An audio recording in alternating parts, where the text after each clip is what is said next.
Good evening, everyone. It is Saturday, April the 11th, 2020. It is currently 9:22 p.m. Central Time. Yes, this whole thing is kind of weird, and I apologize. But yes, this is part two to what we started.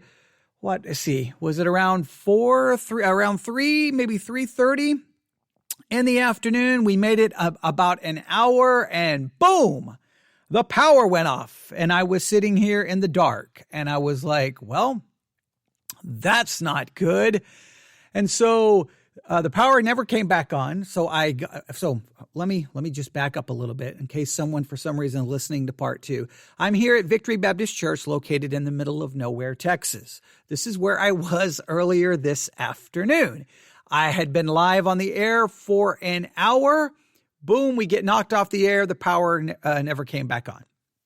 So I had to get in my car, drive all the way back to my house, which is about a 20-minute drive. By the time I get home, well, at that point, that part one, when I got knocked off the air, the way it works, when you get knocked off the air on Spreaker, it just immediately takes what you did, uploads it as a podcast, and then distributes it to all the podcast platforms. So by the time I got home, hey, it doesn't matter anymore. The podcast had been sent everywhere, and I don't even know how many people had already listened to part one or was already in the process of listening to part one by the time I got home. So there was no point in going in and trying to delete it. So I was like, okay, well, at some point I've got to go all the way back out to the church to conclude. So this is really a conclusion of what we did in part one. If you missed part one, well, then you're kind of jumping in right in the middle. In part one, I'll just make it simple. In part one, just a quick reminder. In part one, what we were looking at is how Christian radio continues to talk about the COVID-19 pandemic, and how Christian radio should be operating with, a very basic platform. Stop speaking lies, tell the truth, and do not bear false witness against anyone. I mean, those are very basic concepts, right? Don't slander, don't gossip, tell the truth, don't lie, don't bear false witness. I mean, those are very basic concepts, and Christian radio should be operating from that vantage point, from that philosophy. I mean, they should be trying to handle themselves in a biblical way. And how some Christian radio stations, instead of focusing on scripture, Bible teaching, doctrine, theology, hymns, and that kind of thing, well, they sound like that they are a political talk show, or that they are a conservative talk show, not a Christian radio station. And so we were listening to a program called, is it not Examine? I think it's Expose Washington or Examine Washington. One of those. You heard the title in part one. And so we were looking at how they were talking about the COVID-19 situation and some of the things they were saying. And I offered lots of criticism where I agreed.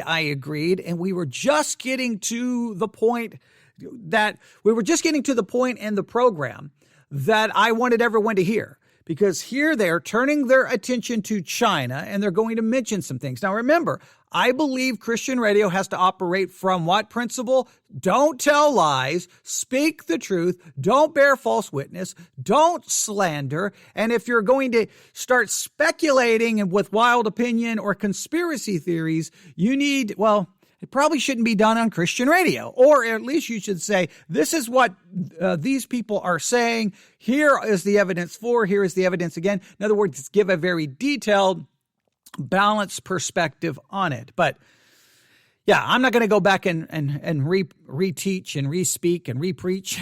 I was probably doing some preaching in part one. But this subject is really starting to bother me. And the reason it is every time I get in the car and drive here, I turn on Christian radio, and by the time I arrive here, I'm just sitting there going, what is going on? I could jump over to AM talk radio, listen to Glenn Beck, Rush Limbaugh, Sean Hannity, Mark Levine, go through all of the typical afternoon, evening, schedule on AM talk radio, and flip it over to Christian radio. And sometimes I'm like, what's really the difference? What's really the difference? And that should not be. Christian radio should sound different and approach things from a biblical perspective, from a theological perspective. All right. So here's what we're going to do. I've backed this up just a little bit. They're talking about China. They're saying a bunch of things, but they're going to move into a direction that I want you to really hear. And then I've got, some documentation here. And, hopefully we can finish this up. So let's do that. Let's just jump in, finish this up, and hopefully this has been, I hope it's been beneficial. Hopefully it's been helpful. There's a lot of other things we need to talk about, but we'll finish this one up right now. Here we go. Well, there you have it. That's Peter Navarro talking about China and the World Health Organization being in bed together and how China uses money to exert its influence on the World Health Organizations and various other international entities. Look, these international entities are useless, absolutely useless. All they do is cozy up to whichever country pumps in the most money, which is not the case here because China is only paying the World Health Organization $40 million a year. The U.S. is paying $400 million a year. Now, we talked about that in part one. To me, that is so hilarious. Hey, these organizations are useless. They're worthless. They cozy up to whoever gives them the most money. Well, not in this case. In this case, America gives them more money. But trust us, they're in bed with China. They are in bed with China. Do not trust the World Health Organization. Don't trust any of these international organizations. They're in bed with China because they always cozy up with people who give them the most money. Oh, but that's not the case in this situation. Well, then why did you even say that that's what they do when you've now got an example of that's not what they do? All right. They the World Health Organization only, it cozies up to those who gives them most money, but here they don't. So then give me this situation where they do, right? Okay. So, all right. But again, this is Christian radio. It's supposed to be telling the truth, not bearing false witness, right? These are basic Christian principles that should govern Christian broadcasting, right? Here we go. To the World Health Organization. But the World Health Organization is corrupt. They're in bed with China and they're incompetent. And that's just to put it nicely because they were saying in mid-January that there's no evidence that this spreads human to human. Are you a bunch of idiots? This was spreading arguably. Look, I said last week this came out in China in December. Boy, was I being generous. This thing was rotating in China in November. So 2 months into this, the World Health Organization, the premier scientist of the world, the World Health Organization, they claimed on Twitter, no human-to-human transmission. Nothing to see here. Nothing going on in China. No human-to-human transmission. Now, we talked about this last time, too. Just to remind you, he presents this in a certain way. Hey, they said that there's no evidence of human-to-human, transmission. There's nothing to see here. Move on. What he doesn't do is actually read the tweet. So let me read it for you. Again, don't bear false witness. Don't misrepresent. Tell the truth. Here is the World Health Organization's tweet. It was tweeted on January the 14th, 2020 at 6:18 a.m. All right. Here is what it states. Preliminary. Please note, they state it's preliminary investigations conducted by the Chinese authorities have found no clear evidence of human-to-human transmission of the novel coronavirus identified in Wuhan, China. Please note, preliminary investigations conducted by the Chinese authorities. They weren't saying it's true. They were simply reporting what the preliminary investigations and the preliminary information they were getting from China was indicating. Now, whether that was, I will state it again, and I've said it 100 times. Passing along information on Twitter is a horrible idea. You have limited number of characters you can use. Don't use Twitter. Use something that you can give far more information. They should have had something there going, this is still a developing situation, more to come. This is preliminary. We cannot conclude if this is 100% accurate. They could have clarified. They did not. And I do agree that they should be at least somewhat criticized for that. But here's the thing. If you're going to criticize, you're going to call them idiots, you're going to call them corrupt, you're going to make all these accusations, then please read the actual tweet. presented in a fair way. Remember, Christian radio, tell the truth, put away lying, do not bear false witness. Some basic concepts. Now, everyone can mess up. When you're live on the air, everyone can mess up. So I'm not trying to be overcritical, but by the time this is over, you're going to start questioning if this is really operating from a Christian perspective, or is just a typical conservative talk show or a liberal talk show. And that's not what you want. You want a Christian show commenting on the news from a biblical theological perspective, right? So let's see where they go here. And here we are. Millions of people in the world now have it. Between 1 and 2 million people in the world have it, but no human-to-human transmission. That's a joke. And the reason they were saying that is not because they didn't know, but it's because they were trying to downplay the threat, and they were being the mouthpiece of China, the talking head of the Chinese Communist Party. Now listen to all those accusations. The World Health Organization did know, but they played it down because they were the talking heads for China. See here, just accusation, just throwing out all of these accusations. Well, you better back it up with some facts. You better have some evidence, or you're slandering people and you're bearing false witness against someone. Christian radio. This is the stuff that this is what I said. The church could have used this entire pandemic to conduct itself in a very godly, spiritual way and be light into a world filled with darkness. It could be a voice of reason, a voice of information, a voice of help. But no, this is what you get when you get in your car and you turn on Christian radio. This is what you get. Hey, the World Health Organization knew, but they didn't tell anyone because they were a mouthpiece for China. Oh, okay. So they were literally doing something that was going to put millions of people's lives at risk. Okay. And you just throw out that accusation. Just throw it. Maybe he's got some evidence. Let's keep listening.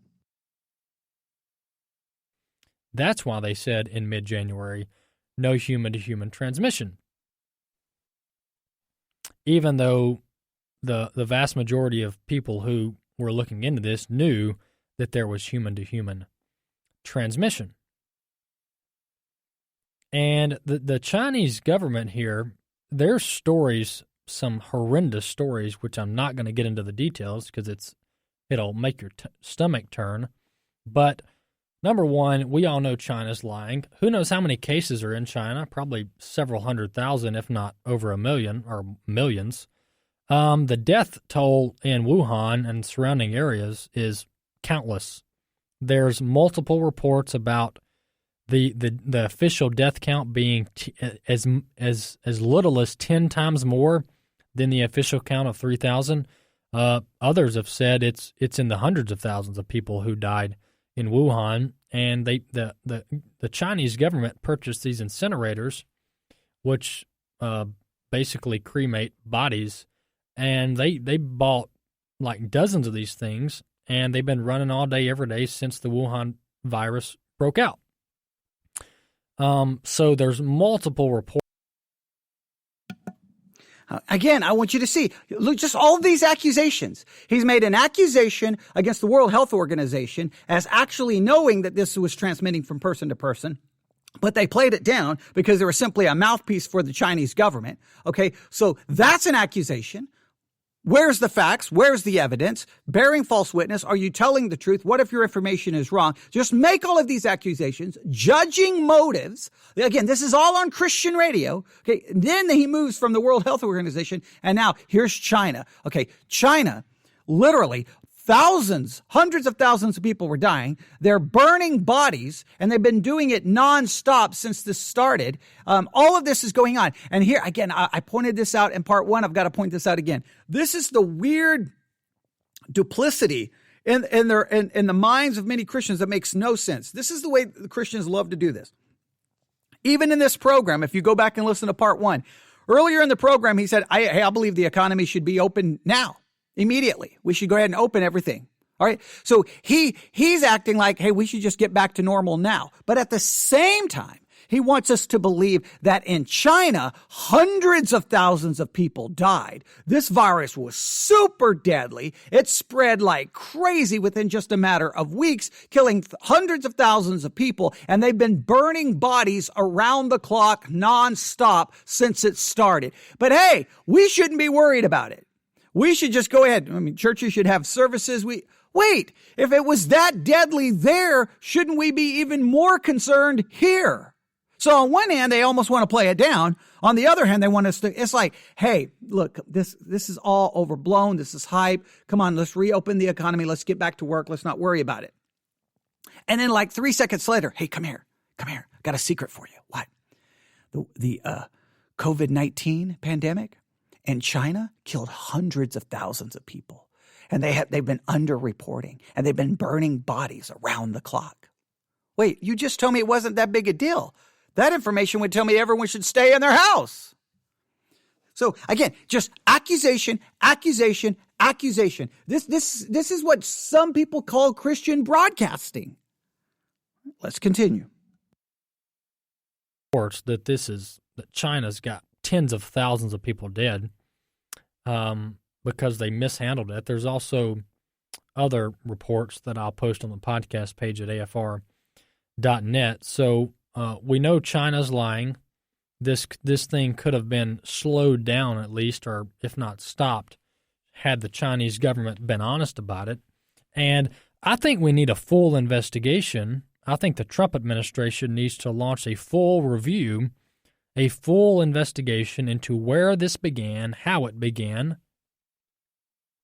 and the timeline. We're talking about one of the most damaging events economically in our country's history, and we don't even know all the facts. This is a shame. I don't know why the Trump administration hasn't done this yet. And I think the Trump administration already knows all this, so maybe we don't even need an investigation. Maybe we just need to declassify all the reports. But our country deserves to know who Patient Zero was, where Patient Zero got the virus from, and who's responsible. Because this whole idea about a wet market, a meat market in Wuhan, jumping from a bat to a human, I mean, come on. Are we a bunch of idiots? Who actually believes that this virus jumped from a bat? They've been eating bats over there since before I was born. They've been eating bats over there for decades, if not longer than that, probably hundreds of years. The people in China have been eating bats, and we just want to believe that all of a sudden, in an election year, that this virus it jumped from one bat to a human, and then before you know it, 3 months later, the whole world's infected. I'm exaggerating there about the whole world being infected, but you get the point. The infection is in all the countries, is my point. I don't believe that a bit. Now, maybe I'm wrong. Maybe that is what happened, but show me the proof. And until then, I'm going to keep throwing out my theories that I think are very plausible. So President Trump needs to launch an investigation and/or declassify the reports about where this virus started, who's responsible. Did the Chinese government just accidentally, wink, wink, open the back door to their laboratory in Wuhan where this virus was sitting? Here we go again. Hey, show me proof. And if you don't show me proof, I'll throw out any wild-eyed theory that I have because, hey, we're a Christian radio station. We love to broadcast the truth. We love to tell the truth. We hate lies. We hate deception. We hate falsehood. We love to shed light in the darkness. Oh, yeah. Okay, really. So here's the idea. So, note how he implied, hey, this happened during an election year. So this was the Chinese government doing this because they wanted to bring down what? Trump? They wanted to bring down Trump? Is this a whole plot that they were willing to do all of this simply to bring down? Why wouldn't they just simply infect one person with the virus? All right. Now let's just think about this conspiratorially, right? Okay. You bring a person into the lab, you infect one person, you put that one person who would not show any symptoms at the time, right? Put them on an airplane, tell them to go to the United States of America and send them to every major tourist attraction in the country. Send them everywhere. Let the virus start spreading, starting in the United States of America. Like if they really had some intention to do that, why start it why did they open it up the back door of the laboratory and let it out in their place? Why wouldn't they just infect one person, send the one person to America and say, go spread it everywhere you can possibly go? Everywhere you can possibly go. Everywhere. Like, why not? I mean, if we're just throwing out theories, I mean, come on, that's what Christians do, right? And he's acting like it's impossible for a virus to jump from an animal to a human. He seems to act like that's implausible and crazy. We'll listen to more. I'll come back. I've got, I think, how many do I have here? 11 deadly diseases that hopped across species. I have 11 of them listed here. Okay. So this is not the first time it's happened. It won't be the last time, but it has happened. Okay. We have the bird flu that had avian origin. That was in 1918. We had the swine flu that came from a pig herd. So this has happened before. Well, people have been eating pigs forever. I mean, people have been eating pigs for who knows. People have been eating birds for who knows how long. I can't believe it. It just goes from a pig to people. I mean, never heard of any, not such nonsense. Never heard of it. Never heard of it once. Okay. How about read a history book? How about study pandemics? Come on, man. I mean, it's like he's acting like that this is unheard of in human history. Okay, it's 11 times it's hopped species. Okay, I don't understand. Christian radio. That's the thing. See, if this was talk radio, and it's the world doing it, I'm not going to hold the world to the same standard. But Christians, speak the truth. Put away lying. Don't bear false witness. Don't slander. Don't gossip. Don't misrepresent. Let's get back to it. And just let it out the back door on accident? Or did it really come from an animal? Who knows? But look, the Chinese government, they've opened up all these disgusting meat markets.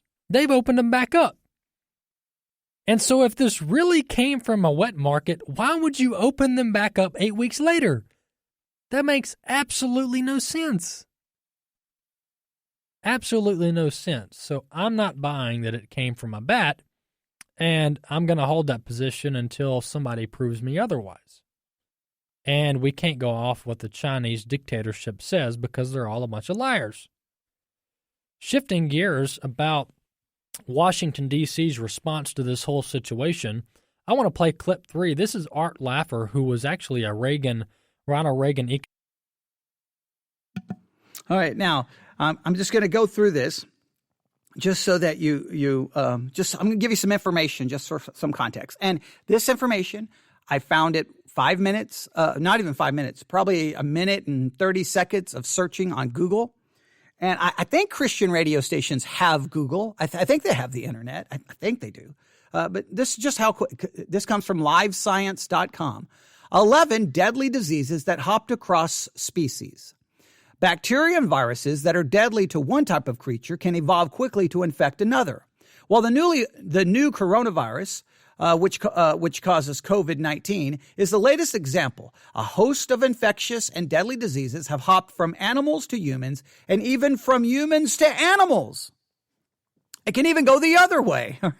The cross-species infection can originate on farms or markets where conditions foster mixing of pathogens, giving them opportunities to swap genes and gear up to infect and sometimes kill previously foreign hosts. Or the transfer can occur from such seemingly benign activities as letting a performance monkey on some Indonesian street corner climb on your head. Microbes of two varieties can either gather in your gut, do some viral dancing, and evolve to morph into a contagious host. Diseases pass from animals to humans, and they give you the medical name for it. There are more than 36 we can catch directly through touch, and more than 46 that result from bites. But disease-carrying parasites are not picky about host. Human diseases can decimate animal populations too from such well-meaning activities as ecotourism. All right, so this is not a new thing. This is not like what are you talking about? A bat? A bat? They've been eating bats forever. Okay, that's and remember, was it the New York Times who had the article about how evangelicals are putting the whole world in danger, and everybody got so offended by that? Well, they say that evangelicals say the most non-scientific, foolish, ignorant things on the face of the planet, and we put everyone at danger. Well, when you listen to Christian radio and you hear this kind of just foolishness, you have to go, come on now. Can we have experts speak on the subject?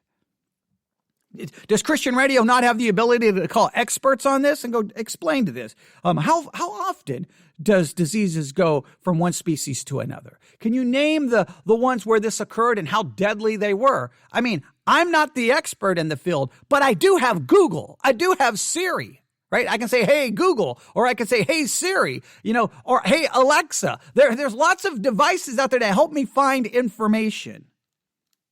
Right. So they give you all of the examples, and then they start giving some of them. The novel coronavirus. The novel coronavirus that causes the disease COVID-19 was first identified at the end of December 2019 in Wuhan, China, where officials suspect the source was somehow linked to a seafood market there.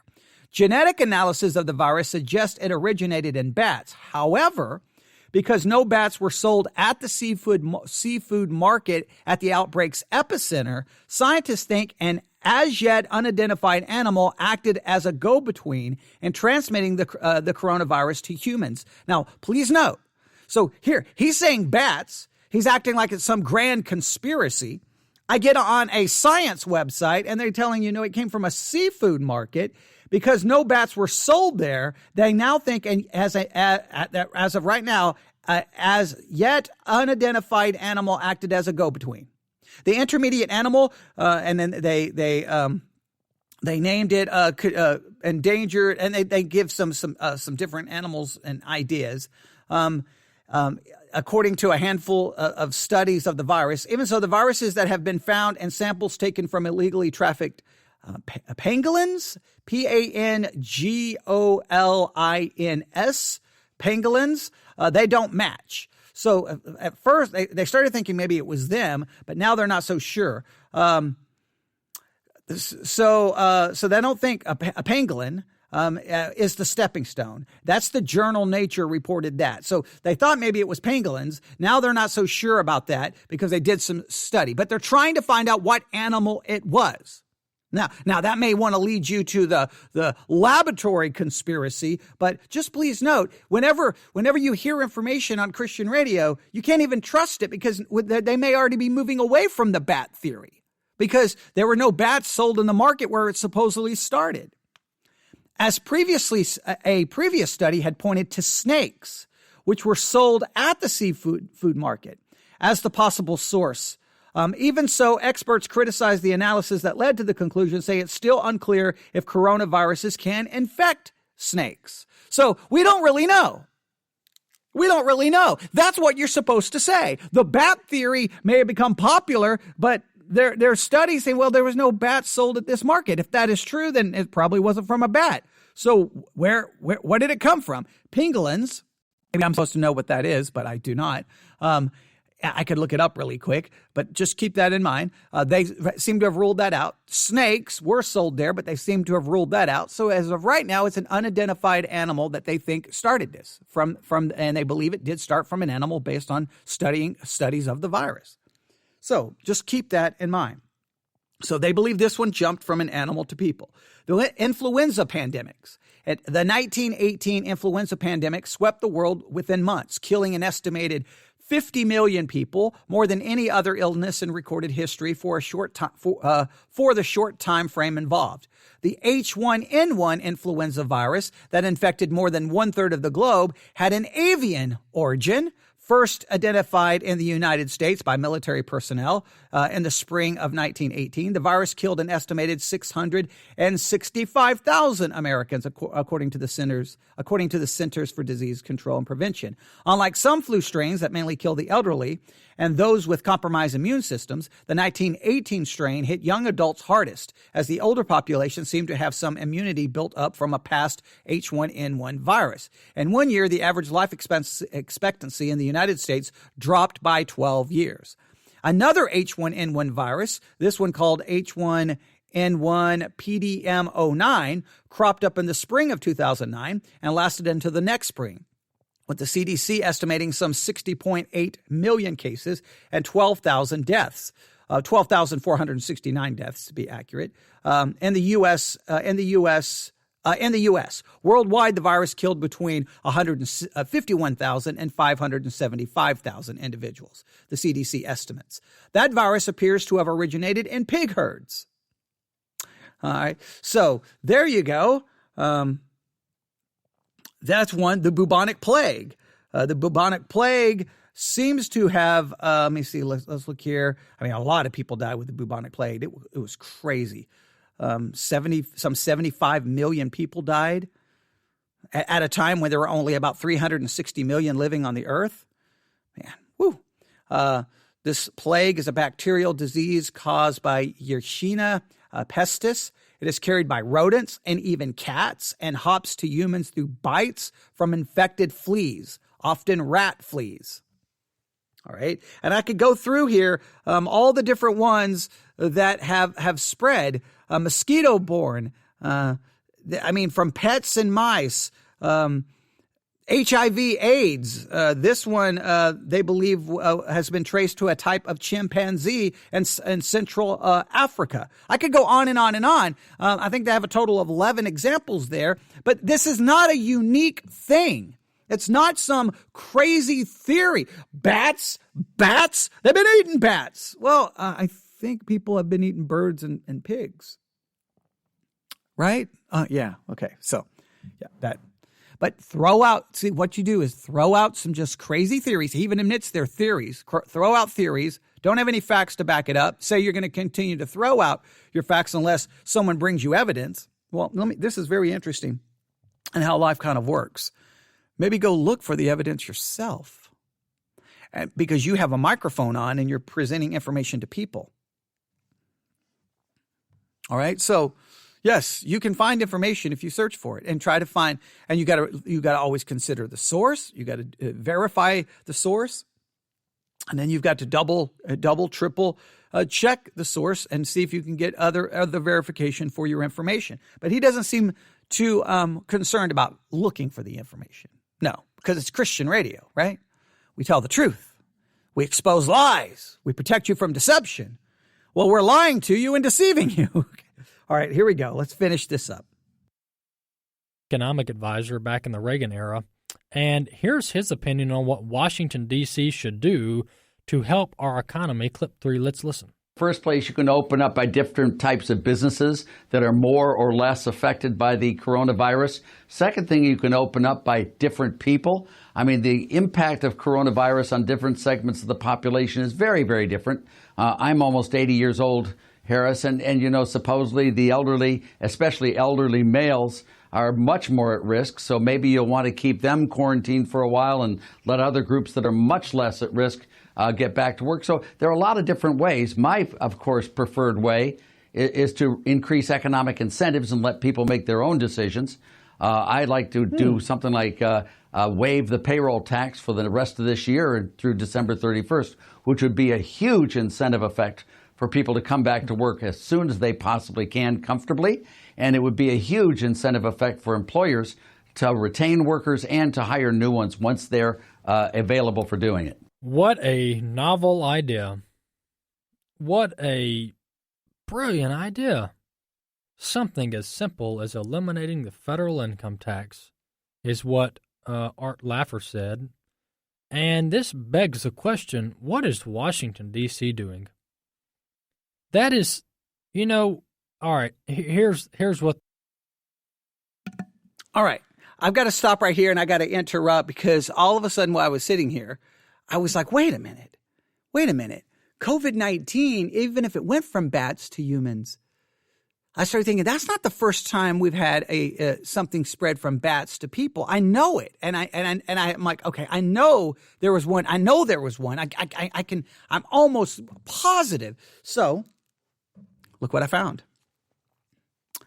Ebola virus disease, which is caused by one of 5 strains of the Ebola virus, is a widespread threat to gorillas and chimps in Central Africa. The disease may have spread to humans from infected bats. Oh, I've never heard of that. What are you talking about? Bats? Ebola. Now, it may not be 100% confirmed, but bats were suspected right there with Ebola. So I cannot. I don't understand. All right, so yeah, I just had to look that up. So bats have been suspected before. And there's probably other diseases where they've been suspected. I bet. I could be wrong. I'd have to go look. Again, this is why you just go find out from the experts. They have a studio. They're American Family Radio, for crying out loud. They can get in contact with people and bring them on the show and do an interview segment. I'm a little podcaster sitting in a empty church building in the middle of nowhere, Texas, and I don't even have a phone out here. I'm cut off from the rest of civilization, and I don't have the money or the ability or the name or the popularity to contact anyone. I can't do news like they can, but yet it's me saying, "Hey, what are you talking about?" But hey, that's what you get when you get in the car and you turn on Christian radio. I'm telling you. Even on the way out here, I turned on Catholic radio. Sounded so much different than the Protestant radio station. Yeah, it's just, it shouldn't be that way. Now, obviously, there's times Catholic radio does the same kind of thing. Trust me. But I'm just saying that this kind of problem is way too common, especially on American Family Radio. Let's finish this up. I know he's in the middle of this suggestion how to get the economy started. The only reason I'm finishing it is because I don't like anyone accusing me of taking someone's words out of context. So I'm playing everything they say so that no one can accuse me of taking anything out of context. Here's what the people who disagree with me and Art Laffer are saying right now. Well, Walker, if people are unemployed, then they're not even going to get to keep their own money by not paying the federal income tax, because if they're unemployed, they're not paying federal income taxes anyway. Okay, you got a good point. I get it. So somehow we got to get the money into the hands of the people who don't have jobs. That's called unemployment. And maybe there's other ways we do that. So I get it. But for the companies who are still employing workers, but maybe they're just cutting their hours, they're not as busy, not as much cash flow, I think we absolutely need to just eliminate the federal income tax altogether across the board until the end of the year. Because that's a direct way for American workers to keep more money in their pocket, which would help stimulate the economy, because they would then turn around, hopefully, and spend that money that they saved on other things, or maybe they stock it away and save it until this whole thing's over with and they go on a vacation. And then they pump money into the local economy wherever they go on vacation. Or they get them a new car or a new boat, whatever, you get the point. But either way, the money's going to be spent back in the economy. But instead, the politicians in Washington, including the Republicans, they have to pass these massive convoluted bills that nobody knows what's going on. The Small Business Administration is still trying to figure out how they're going to process these payroll protection loans that passed 2 weeks ago out of Congress. They're still writing the regulations. They don't even know how it works. But the problem with a simple idea like eliminating the federal income tax is because it cuts out Washington, D.C. And the bureaucrats in Washington and the politicians hate to be cut out of the process. They've always got to have their hands on our money. which is why they haven't done this. Because if you look at how all of these loans and these grants and these bailouts and these aid packages, if you look at how they're all working, they're all being filtered through Washington. Instead of money, with the exception of the checks coming back into Americans' pockets, the pockets of Americans, which we should be expecting in the coming weeks, that was a pretty decent idea. With the exception of that, everything else has applications. You got to go through a process. You got to go to the bank. You got to pay a 1% interest fee. I mean, it takes forever. There might be some businesses who don't get their actual money, who don't get this help get this aid until we're actually through the crisis. There might be businesses on the other end of the crisis who actually finally get their money that they've applied for. And to the point about whether this aid is needed, it's absolutely needed. Look, I'm a fiscal conservative. You could call me a Tea Party guy. I think we need to ease off the printing of money that we don't have. I've been saying that for years. But now is not the time to tighten up the belt and choke the American citizens out of an economic recovery and economic aid. Because there's plenty of wasteful spending in Washington that we can eliminate without eliminating the one aid package that we get to America. And this is what I tell people. Our country for decades has been writing checks to foreign countries, building roads overseas, bailing out other countries. And here we are in America, we hardly ever write a check to ourselves. This is our tax dollars. And so I do not hesitate one bit supporting some type of aid package to the American people. And I think we should actually cut foreign aid and redirect it to American workers. Whether you want to do that in the form of tax cuts, etc., I don't care. But I do think we need to be careful about passing unnecessary spending bills just because we're in a crisis. I think this legislation needs to be more targeted, more precise. I think we need to handle one bill at a time. I think we actually need to vote on it. So I'm not totally excusing some of the bad behavior of politicians in Washington, but they've been doing that for decades. I'm not excusing that. I think they need to be more responsible, and I actually call them out on the show every weekend here. But we don't need to be criticizing the aid package to American workers because people are hurting. Our country is hurting, and no one saw this coming. Exposing Washington on American Family Radio, Walker Wildman here. We'll see you next week, and until then, stay tuned to American Family Radio.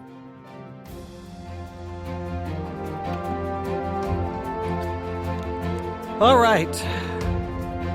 I'll let it play out. Probably getting a little echo effect.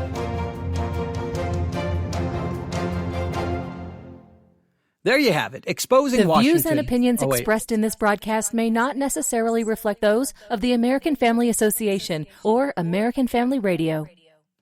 Or Christians. Okay. All right. Yeah, that I made a little bit of a joke. Okay. Yes, I know I'm going to offend some people. Let me say this. I am so sick and tired of people saying, nobody saw this coming. Nobody saw this coming. Pandemics, they've happened over and over and over and over and over and over and over and over and over throughout history. All right. Go study the history of pandemics. I remember I had posted, I think it was like a mini documentary on, I can't remember. It may have been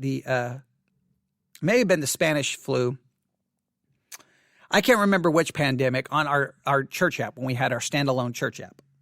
That sadly went away because the company merged with another company, and, well, they were going to triple the price of the app, and it wasn't going to do anything that we needed it to do. So we moved away from that, but that's a whole different story. And one of the ladies in the church was talking to me about that documentary and asked me why I posted it. I'm like, pandemics fascinate me. They fascinate me.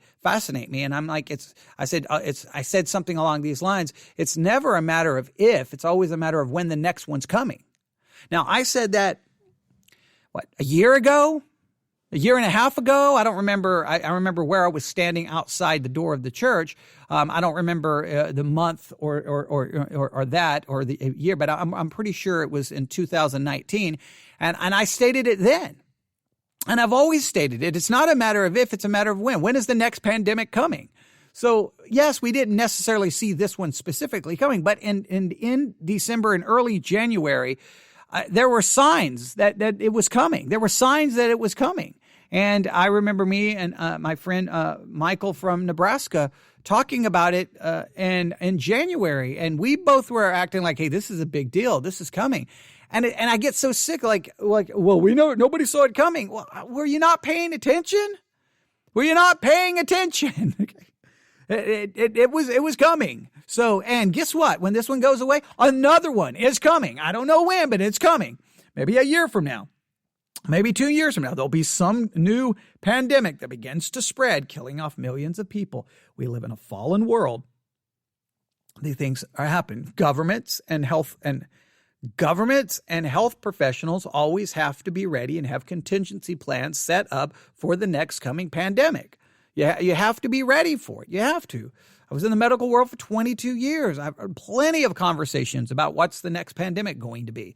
So, no, people may not have known this specific one was coming in 2020, but early on in January, especially by the time you get to February, everyone should have seen it coming. Everyone should have seen it coming. And you could argue that when Trump wanted to close all travel down, all international travel down, and there were people upset with Trump, you can kind of look back and say Trump was right.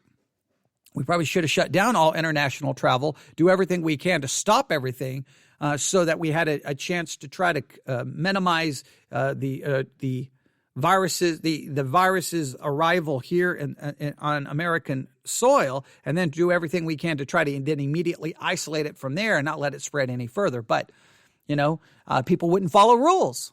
Again, here in my local area, some people went to New York, came back from New York, told to self-isolate, self-quarantine. They didn't follow the rules.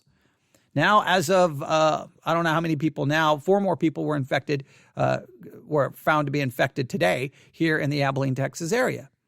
Why? People should have stopped, but people don't follow the rules. So that's a whole different subject. But there you have it. There's Christian radio. That's how Christian radio is handling it. That's another example. Now, there's probably some better examples. But I'm going to obviously play what I hear. And my goal, even when I came out here today, my goal wasn't to talk about this. I didn't want to talk about this. The reason I talked about this was because I heard it on the way here. And that's crazy. So there you have it. There's Christian radio. Now, you can ask me all kinds of questions about it. Here's the thing. Just ensure. I'm just going to go back to the basics that I said. Put away lying. Speak the truth. Do not bear false witness. Don't gossip. Don't slander. Don't misrepresent. Make sure you have facts. And try to focus on the facts. You can deal with all of these issues. You can deal with all of these questions. Just do it in a fact-based way. And that's all that Christians should do. I'm not even, and I stated it in part 1, even if a Christian radio station doesn't want to be the Bible teaching, devotional, scripture reading, hymn playing kind of station, they want to be more current event based and dealing with news and dealing with topics and looking at it from a biblical perspective, then go for it. But that biblical perspective means truth, no lies. And stop judging people's motives when you don't know people's motives. Stop calling people names and telling people of things you don't know. Now, we're all guilty of it. Okay, I'm guilty of it. I've done the same thing at some point in time, probably far more than I would like to admit. So I'm not sitting there trying to hold them to some standard and saying that they have to be perfect, because no one's perfect. But we can do our best to ensure that we are presenting things from a Christian and biblical perspective. And Christians, don't get all caught up in that. When you hear this nonsense on Christian radio, think about what you're hearing, analyze it, and don't get caught up and start mimicking that ideology. Your ideology should be biblical. That your identity should be in Christ. Your identity shouldn't be that you are a fiscal conservative or a Tea Party person or any other. Your identity is you are a Christian. That is the way you should think and the way you should consider. Unless we're just going to throw out Christianity, then of course, then think any way you want. But Christians want it both ways. I'm a Christian, but now I'm going to look at this entire global situation from a completely non-Christian perspective, while claiming to be looking at it from a Christian perspective. That's maddening. All right. Thank you. I'm sorry that we had to do the conclusion this way. I apologize, but the one thing I cannot control is when the power goes off. All right. I have no control over that. We had some chances for some bad weather in San Angelo, not far from about 60 miles from where I'm currently sitting. I don't know if it was a tornado. It sounds like a church was damaged. I just saw a news alert a little while ago. I know we have some severe thunderstorms around us. There was a tornado warning while I was here earlier this afternoon when the power went off, not for us, but in one of the counties nearby. So, So we supposed about 2:00 this morning, we have a chance for some severe storms. And there's a lot of other areas that are supposed to have a chance for severe storms. So obviously pay attention, be careful with bad weather, be careful about the COVID-19 situation. Just be careful, look after one another. And Christians, let's commit ourselves to truth telling. Let's demonstrate truth telling. Let's be factual, careful, and accurate. And let's pray that Christian radio would undergo a revival, and it would get back to being Christian and not trying to be Rush Limbaugh, Sean Hannity, or Glenn Beck. All right. God bless.